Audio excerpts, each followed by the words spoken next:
talaan ng mga bituin na minsay nagningning sa ginintuang panahon ng pelikulang Pilipino, may mga pangalang nananatiling nakaukit hindi lamang dahil sa kanilang angking ganda at talento, kundi dahil sa mga kwentong humubog sa kanilang pagkatao sa likod ng kamera. Isa sa mga ito ay si Cynthia Ugalde, isang pangalan na kumakatawan sa isang partikular na yugto ng industriya. Ang panahon kung kailan ang mga reyna ng kagandahan ay siya ring naghahari sa pinilakang tabing. Ang kanyang paglalakbay mula sa entablado ng mga patimpalak hanggang sa set ng pelikula at ang kanyang biglaang paglisan sa rurok ng kasikatan ay isang salaysay ng tagumpay, prinsipyo at ang tahimik na pagpili sa isang buhay na malayo sa nakasisilaw na ilaw ng showbiz.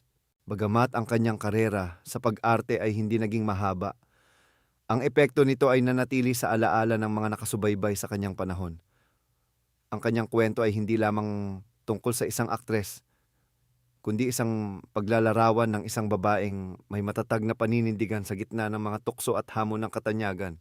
Ang pagsibol ng isang reyna ng kagandahan, isinilang noong 1944, si Cynthia Ugalde ay unang nakilala ng publiko hindi bilang isang artista, kundi bilang isang dilag na may pambihirang ganda at talino na rumampa sa mga entablado ng prestihiyosong beauty pageants. Ang kanyang paglalakbay sa mundo ng mga patimpalak ng pagandahan ay nagsimula sa huling bahagi ng dekada 50, isang panahon kung kailan ang pagkapanalo sa mga ganitong kompetisyon ay isang malaking karangalan na nagbubukas ng maraming pinto ng oportunidad. Noong 1957, nakamit niya ang kanyang unang makabuluhang titulo bilang Miss Philippine Air Force. Ang tagumpay na ito ay isang maagang pahiwatig ng kanyang potensyal na maging isang pambansang figura. Sinundan ito ng isa pang karangalan noong 1960 nang siya ay koronahan bilang Miss Edukasyon sa Universidad ng Santo Tomas. Isang patunay na ang kanyang angking ganda ay may kaakibat na talino at dedikasyon sa pag-aaral. Ang kanyang ningning ay lalo pang nakita ng sumunod na taon, 1961, nang hirangin siyang Miss Press Photography of the Philippines. Ang titulong ito ay may espesyal na kahalagahan sapagkat ito ay iginagawad ng mga miyembro ng media, mga taong may matalas na mata para sa fotogenikong karisma at personalidad na kaakit-akit sa lente ng kamera. Ang pagkilalang ito mula sa mga fotograpo ng bansa ay nagpatibay sa kanyang katayuan bilang isa sa mga pinakamagandang mukha ng kanyang henerasyon. Ang rurok ng kanyang karera bilang beauty queen ay dumating noong 1962. Sa taong ito, ipinagkaloob sa kanya ang karangalan na maging kinatawan ng Pilipinas sa isang pandaigdigang patimpalak. Lumipad siya patungong Long Beach, California upang dalhin ang bandila ng bansa sa Miss International Pageant. Bagamat hindi niya naiuwi ang korona, ang kanyang pagsali ay isang malaking tagumpay na naglagay sa kanya sa mapa ng mga international na reyna ng kagandahan at nagbigay daan sa susunod na kabanata ng kanyang buhay. Pagpasok sa mundo ng pelikula, ang dekada 60 ay isang panahon ng malaking pagbabago at paglago sa industriya ng pelikulang Pilipino. Isa sa mga namamayaning kalakaran noon ay ang pagpasok ng mga beauty queen sa pag-aartista. Ang kanilang popularidad, karisma at napatunayang ganda ay naging isang mahalagang puhunan para sa mga producer ng pelikula. Ang mga title holder na dati nang hinahangaan ng publiko ay madaling nakakakuha ng pansin at suporta mula sa mga manonood. Si Cynthia Ugalde, na may sari-saring titulo sa kanyang pangalan, ay isa sa mga reynang dinagsaan ng alok mula sa iba't ibang movie studio. Ang kanyang pagiging Miss Press Photography ay partikular na nagbigay sa kanya ng bentahe. Ang kanyang mukha ay hindi lamang maganda kundi mahal din ng kamera. Hindi nagtagal, tinanggap niya ang hamon at pumasok sa makulay ngunit mapaghamong mundo ng showbiz. Ang kanyang debut sa pelikula ay naganap noong 1962 sa pelikulang Hari ng Mga Bakya. Sa proyektong ito, agad siyang isinama sa isang tanyag na leading man, si Sinestro de Villa. Para sa isang baguhan, ang makatambal sa isang kilalang aktor ay isang malaking pagkakataon. Sa kanyang unang pagganap, ipinamalas ni Cynthia ang isang natural na husay sa pag-arte na agad napansin ng mga kritiko at tagahanga. Ang kanyang presensya sa screen ay hindi lamang nakasalalay sa kanyang pisikal na anyo. Nagpakita siya ng potensyal na maging isang seryosong aktres. Dahil sa magandang pagtanggap sa kanyang unang pelikula, sunod-sunod na ang mga proyektong ipinagkatiwala sa kanya. Noong 1963, lumabas siya sa 3 pelikula, Matanglawin, Bird of Paradise, at Tansan Laban sa Tarzan. Ang Bird of Paradise ay isang natatanging proyekto sapagkat dito ay nakasama niya ang iba pang mga kapwa beauty queen na naging actress din, sina Josephine Estrada at Sylvia Gumabao. Ang pelikula na nagtampok din sa mga sikat na aktor na sina Eddie Gutierrez at Vic Vargas ay isang pagpapakita ng lakas ng beauty queen power sa takilya noong panahong iyon. Ang sumunod na taon, 1964, ay naging mas abala para kay Cynthia. Kabilang sa kanyang mga pelikula sa taong ito ay ang mga batang artista Kalyeng Delikwente, DJ Dance Time, Tatlong Siga sa Maynila at ang pelikulang magiging hudyat ng isang malaking pagbabago sa kanyang karera, ang Painting Beauties. Noong 1965, nakagawa pa siya ng mga pelikula tulad ng Big Boss at Tagumpay ng Mahirap sa loob lamang ng maikling panahon. Mula 1962 hanggang 1965, nakapagtatag si Cynthia Ogalde ng isang matagumpay na karera sa pelikula na nagpapatunay na siya ay higit pa sa isang magandang mukha.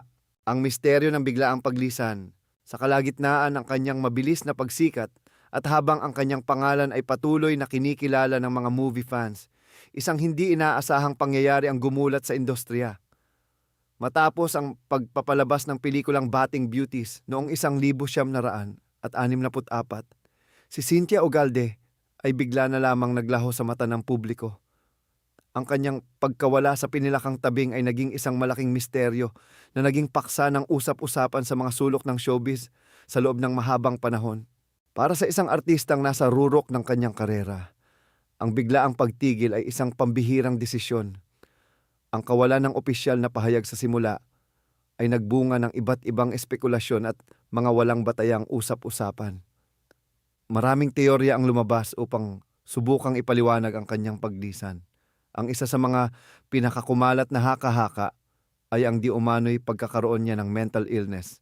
Isang malisyosong sismis na walang anumang katibayan, ngunit mabilis na pinaniwalaan ng ilan dahil sa kakulangan ng impormasyon.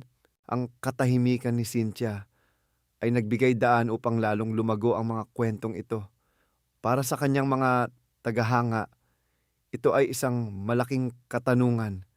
Bakit tatalikuran ng isang batang aktres ang isang magandang karera na nagsisimula pa lamang umusbong? Ang misteryo ay bumalot sa kanyang pangalan. At ang kanyang pagkawala ay naging isa sa mga hindi malilimutang kwento ng showbiz noong dekada 60. Ang paglilinaw at mga prinsipyong pinaninindigan habang patuloy na kumakalat ang mga maling balita na pagpasyahan ni Cynthia Ogalde na basagin ang kanyang katahimikan.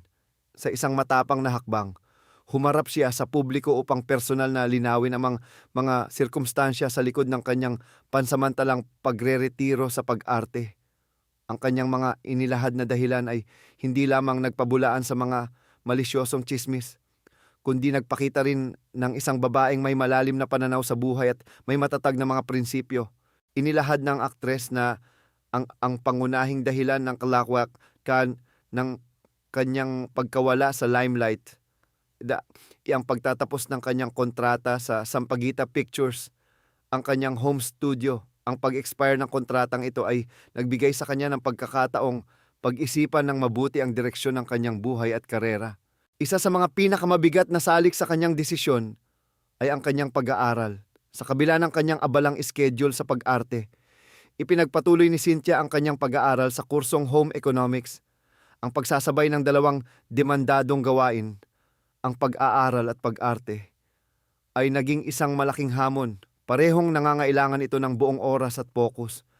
Ang pisikal at mental na pagod ay nakaapekto sa kanyang kalusugan. Inamin niya na may mga pagkakataon na kinailangan siyang makonfine sa ospital sa loob ng ilang araw dahil sa sobrang pagtatrabaho at anemia. Ang karanasang ito ang nagmulat sa kanya na kailangan niyang pumili. Ang pagtatapos ng kanyang kontrata sa pelikula ay naging isang napapanahong oportunidad upang bigyan ng prioridad ang kanyang kalusugan at edukasyon. Bukod sa mga praktikal na dahilang ito, ibinahagi rin ni Cynthia ang isang mas malalim na personal at profesional na paninindigan. Ayon sa kanya, bagamat marami pa ring alok na pelikula ang dumarating, karamihan sa mga ito ay may mga papel na nangangailangan sa kanya na ipakita ang kanyang katawan sa big screen. Ito ay isang bagay na mariin niyang tinanggihan. Para sa kanya, ang pag-arte ay isang sining at isang propesyon na dapat nakabatay sa talento. Nais niyang makilala bilang isang tunay na artista at hindi lamang bilang isang glamour girl o isang magandang palamuti sa pelikula. Ang kanyang hangarin ay ang mabigyan ng mga makabuluhang papel na nababagay sa kanyang kakayahan at hindi lumalabag sa kanyang mga personal na halaga. Ang kanyang paglilinaw ay isang malakas na pahayag ng integridad sa isang industriya na kadalasang pinapatakbo ng komersyalismo. Pinili niyang isakripisyo ang posibleng mas malaking katanyagan at kayamanan para manatiling tapat sa kanyang sarili at sa kanyang mga paniniwala. Bagong yugto, pamilya at pribadong buhay. Matapos ang kanyang paglisan sa showbiz, tinahak ni Cynthia Ogalde ang isang bagong landas na nakasentro sa kanyang personal na buhay. Bagamat nakagawa pa siya ng ilang pelikula matapos ang kanyang pahayag, tuluyan na siyang huminto sa pag-arte sa kalagitnaan ng dekada 60 upang bigyang daan ang isang mas tahimik at pribadong buhay. Noong 17 ng Disyembre 1965 at 65 sa makasaysayang San Agustin Church sa Maynila, ipinag-isa niya ang kanyang dibdib sa kanyang kasintahan na si George Felistan. Ang kanilang kasal ay naging hudyat ng pagsisimula ng isang bagong kabanata para sa dating beauty queen. Makalipas ang 2 taon ng kanilang pagsasama bilang mag-asawa, nagdesisyon silang mangibang bansa. Nagtungo sila sa Estados Unidos upang doon bumuo ng isang panibagong buhay at pamilya. Sa Amerika, malayo sa ingay at intriga ng showbiz, natagpuan ni Cynthia ang kapayapaan at katuparan sa pagiging isang asawa at ina. Ang kanilang pamilya ay biniyayaan ng 2 anak. Ang kanilang panganay, si Camila, ay isinilang noong 1970. Sinundan ito ng kanilang bunsong anak, si Omar, na ipinanganak noong 1978 habang abala sa pagpapalaki ng kanyang mga anak. Hindi tumigil si Cynthia sa pagpapayaman ng kanyang sarili. Upang manatiling produktibo at palawakin ang kanyang kaalaman, nag-aral siya sa New York School of Interior Design. Nag-enroll din siya sa John Robert Powers sa Manhattan, isang kilalang institusyon para sa personal development. Ang mga hakbang na ito ay hindi lamang para abalahin ang sarili, kundi isang paraan din upang makatulong sa kinabukasan ng kanyang pamilya. Sila ay nanirahan sa Amerika sa loob ng halos 4 na dekada. Sa mahabang panahong iyon, matagumpay niyang naitawid ang kanyang sarili mula sa pagiging isang pampublikong figura tungo sa pagiging isang pribadong individual, isang asawa, at isang ina na ang mundo ay umiikot sa kanyang pamilya. Pagbabalik at pamamahinga sa Pilipinas, matapos ang halos 40 taon na paninirahan sa Estados Unidos, nagpasya ang mag-asawang Cynthia at George Felistan na bumalik sa kanilang sariling bayan. Noong 2004, umuwi sila sa Pilipinas upang dito gugulin ang kanilang mga taon ng pagre-retiro. Pinili nilang manirahan sa Ormoc City, isang lugar na malayo sa magulong sentro ng Kalakhang, Maynila. Doon, namuhay sila ng tahimik, kapiling ang kanilang mga mahal sa buhay. Ang kanilang pagbabalik ay hindi na muling sinabayan ng pagpasok sa anumang pampublikong gawain. Napanatili ni Cynthia ang kanyang pribadong pamumuhay, isang bagay na matagal na niyang pinahalagahan. Isang malungkot na balita ang dumating noong 2015 nang pumanaw ang kanyang kabiyak na si George Felistan. Siya ay binawian ng buhay dahil sa cardiac arrest sa edad na 76. Ang kanilang pagsasama ay tumagal ng halos 50 taon. Isang testamento ng isang matatag at mapagmahal na relasyon na nabuo at pinagyaman sa labas ng anino ng showbiz. Sa kasalukuyan, si Cynthia Ogalde, na nasa edad na humigit kumulang 77, batay sa taon ng orihinal na pagkakasulat ng teksto, ay patuloy na namumuhay ng pribado. Walang gaanong balita sa publiko tungkol sa kanyang kasalukuyang pamumuhay. Isang patunay ng kanyang matagumpay na pag-iwas sa mata ng media. Pamana at inspirasyon. Bagamat maikli lamang ang naging panunungkulan ni Cynthia Ugalde sa industriya ng pelikulang Pilipino, hindi maikakaila na nag-iwan siya ng isang hindi malilimutang tatak sa puso ng kanyang mga naging tagahanga. Ang kanyang kwento ay isang inspirasyon na sumasaklaw sa iba't ibang aspeto ng buhay. Bilang isang beauty queen, ipinakita niya na ang corona ay hindi lamang simbolo ng pisikal na kagandahan, kundi isang plataporma rin para sa mas malalaking oportunidad. Ang kanyang mga nakamit na tagumpay sa larangan ng patimpalak ng pagandahan ay nagbigay karangalan sa bansa at nagbukas ng daan para sa kanya. Bilang isang aktres, pinatunayan niya na mayroon siyang angking talento na higit pa sa kanyang panlabas na anyo.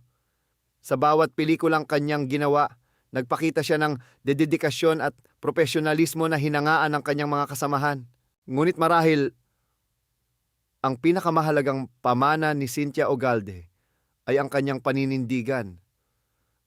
Sa isang mundo kung saan ang katanyagan ay madalas na katumbas ng kompromiso, pinili niya ang landas ng integridad. Ang kanyang desisyon na talikuran ang isang promising career para sa kanyang pag-aaral, kalusugan, at mga personal na prinsipyo ay isang malakas na mensahe para sa maraming kababaihan. Ipinakita niya na ang tunay na tagumpay ay hindi nasusukat sa dami ng pelikula o sa tindi ng kasikatan, kundi sa kakayahang manatiling tapat sa sarili.